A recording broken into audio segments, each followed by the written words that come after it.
여러분, 혹시 서울 양천구 신정동이라는 지명을 들어보셨습니까? 어쩌면 누군가에게는 평범한 주거지일 테고 누군가에게는 삶의 터전이겠죠. 하지만 이곳 신정동은 우리 사회가 잊어서는 안 돼. 그리고 여전히 미궁 속에 갇혀있는 끔찍한 사건의 현장이기도 합니다. 바로 신정동 연쇄살인 사건입니다. 2005년과 2006년 불과 몇 달 간격으로 2명의 여성이 차가운 주검으로 발견되었습니다. 그리고 2006년 또 한 명의 여성이 납치되었다가 기적적으로 탈출하며 사건의 실마리를 제공했죠.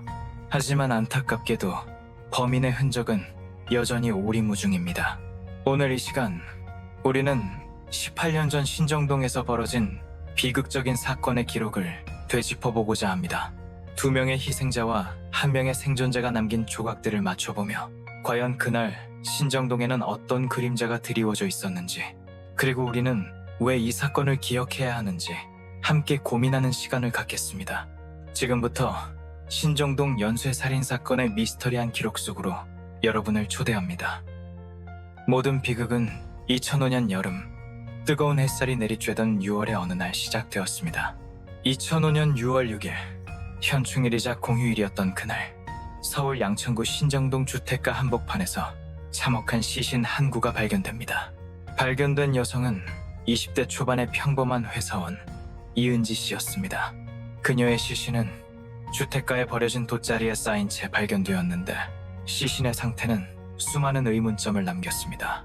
발견 당시 이은지 씨의 시신은 육안으로 확인하기 어려울 정도로 심하게 훼손되어 있었고 범인의 흔적을 찾을 만한 증거물 또한 거의 남아있지 않았습니다.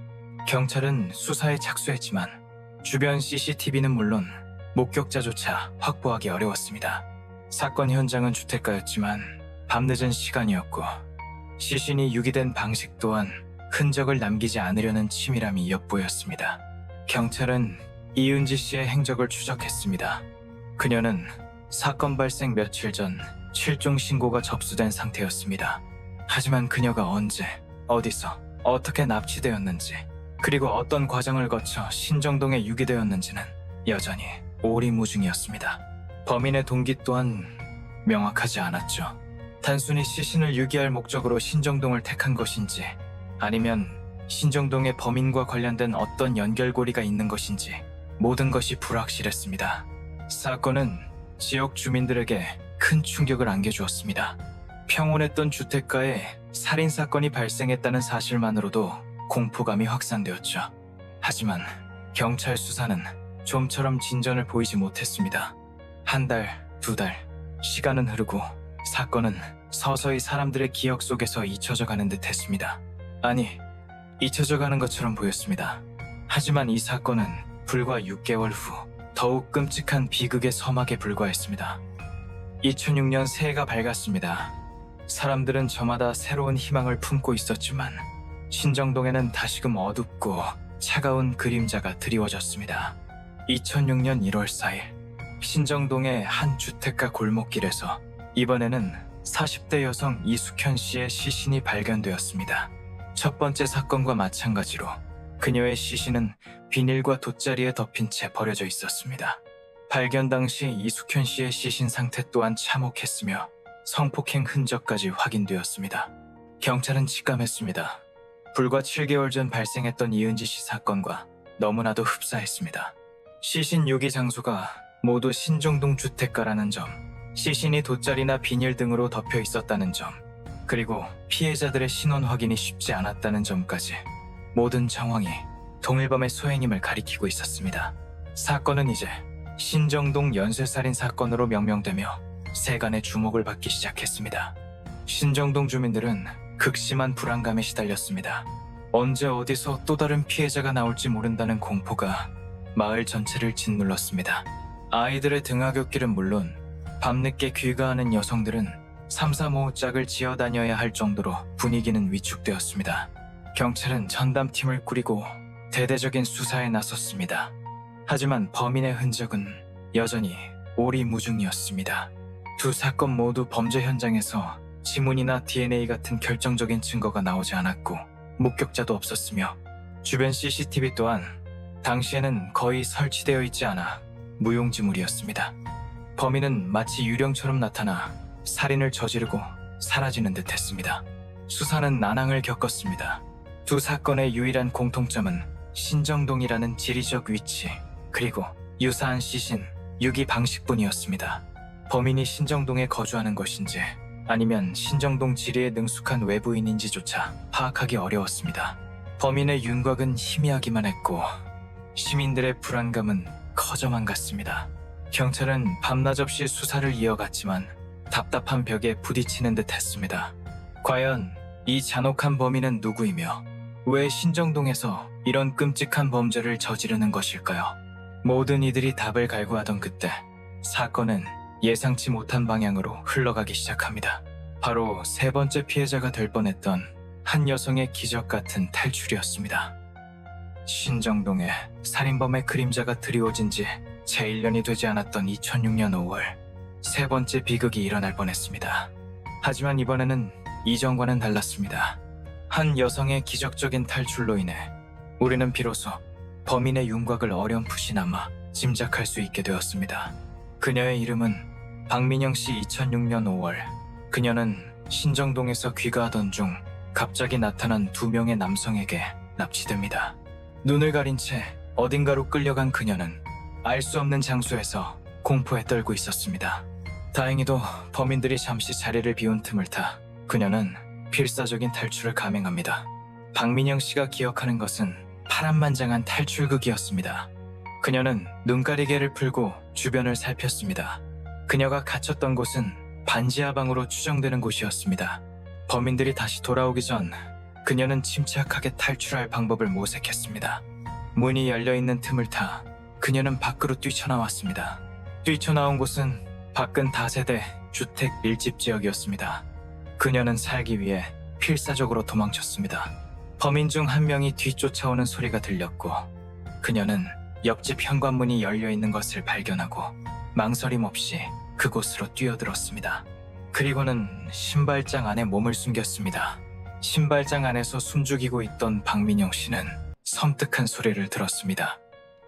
범인 중 한 명이 현관문 밖에서 여기 숨었나 하며 찾는 소리였습니다. 그리고 잠시 후 그녀가 숨어든 집 현관문 초인종을 눌렀다고 합니다. 다행히 집에는 아무도 없었고 범인은 별다른 의심 없이 돌아갔습니다. 박민영 씨는 범인이 완전히 사라진 것을 확인한 후에야 겨우 탈출할 수 있었습니다. 박민영 씨의 증언은 경찰 수사의 한 줄기 빛이었습니다. 그녀는 범인들이 있었던 장소에 대한 아주 중요한 단서들을 제공했습니다. 첫째, 그녀는 납치 당시 범인들의 목소리를 통해 최소 2명의 남성이 있었다고 진술했습니다. 한 명은 뚱뚱하고 다른 한 명은 날씬했다고 기억했습니다. 둘째, 그녀는 범인의 은신처에서 매우 특이한 소리를 들었다고 진술했습니다. 바로 톱질 소리와 비둘기 소리였습니다. 톱질 소리는 마치 무엇인가를 자르는 듯한 규칙적인 소리였다고 합니다. 비둘기 소리는 여러 마리의 비둘기가 한 곳에 모여있는 듯한 시끄러운 소리였다고 증언했습니다. 이는 범인들의 거주지나 작업장이 인근에 있었을 가능성을 시사했습니다. 셋째, 그녀는 탈출 과정에서 본 범인의 집 외관에 대한 기억을 더듬었습니다. 반지하 방이었고 현관문은 빨간색이었다고 합니다. 또한 그녀가 숨어들었던 옆집 현관문은 나무로 되어 있었고 특이한 손잡이가 달려 있었다고 묘사했습니다. 이는 범인의 은신처와 옆집의 특징을 특정할 수 있는 중요한 단서였습니다. 특히 옆집 지하로 내려가는 문이 있었다는 것도 기억했습니다. 넷째, 그녀가 숨어들었던 옆집 신발장에는 매우 특이한 노끈이 있었다고 기억했습니다. 이는 후에 엽기토끼라는 별칭이 붙게 되는 인형에 묶여있던 노끈과 유사하다는 추측을 낳기도 했습니다. 박민영 씨의 용기 있는 증언은 언론에 대대적으로 보도되며 전 국민의 이목을 집중시켰습니다. 경찰은 그녀의 진술을 토대로 신정동 일대를 샅샅이 수색했지만 정확한 위치를 특정하기는 쉽지 않았습니다. 신정동 일대는 수많은 다세대 주택과 골목길이 미로처럼 얽혀있는 곳이었기 때문입니다. 박민영 씨가 납치당한 후 눈이 가려진 채 이동했기 때문에 정확한 위치를 지목하기 어려웠다는 점도 수사의 난항으로 작용했습니다.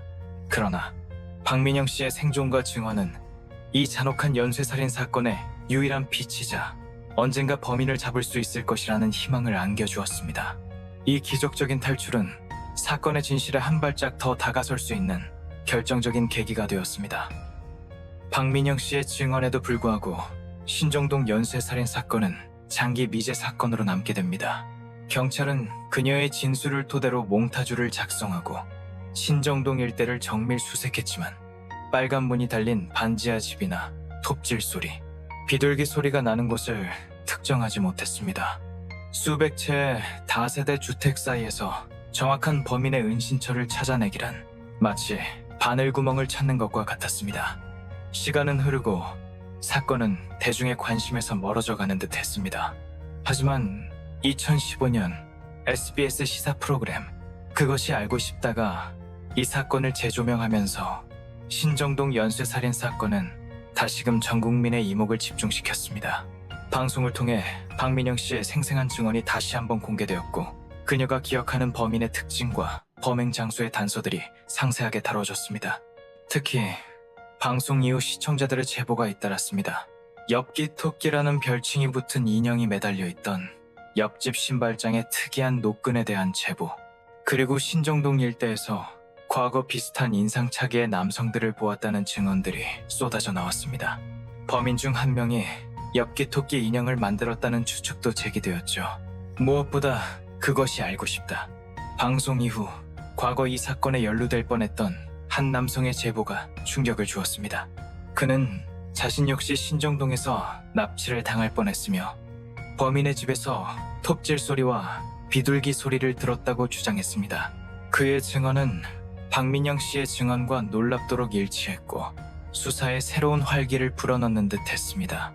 경찰은 제보들을 바탕으로 재수사에 착수했습니다. 하지만 여전히 결정적인 증거는 나타나지 않았습니다. DNA나 지문 등 과학적인 증거가 부족한 상황에서 오직 증언과 간접적인 단서만으로 범인을 특정하기란 너무나도 어려웠습니다. 결국 사건은 다시 미궁 속으로 빠져드는 듯 했습니다. 신정동 연쇄살인 사건은 시간이 흐를수록 풀리지 않는 미스터리로 남아가고 있습니다. 2명의 무고한 희생자, 그리고 1명의 기적적인 생존자가 남긴 조각들은 여전히 맞춰지지 않은 채 범인의 정체를 감추고 있습니다.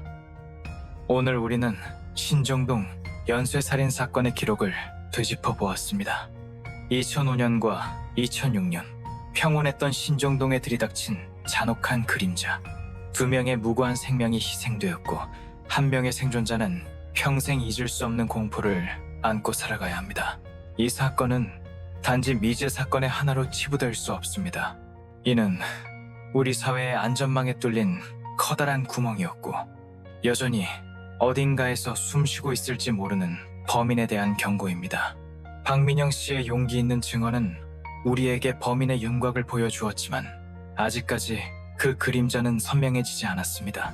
톱질 소리, 비둘기 소리, 빨간 문, 그리고 엽기토끼. 이 모든 단서들은 여전히 우리를 향해 소리치고 있는 듯합니다. 시간이 흐르면 모든 것이 희미해지기 마련입니다.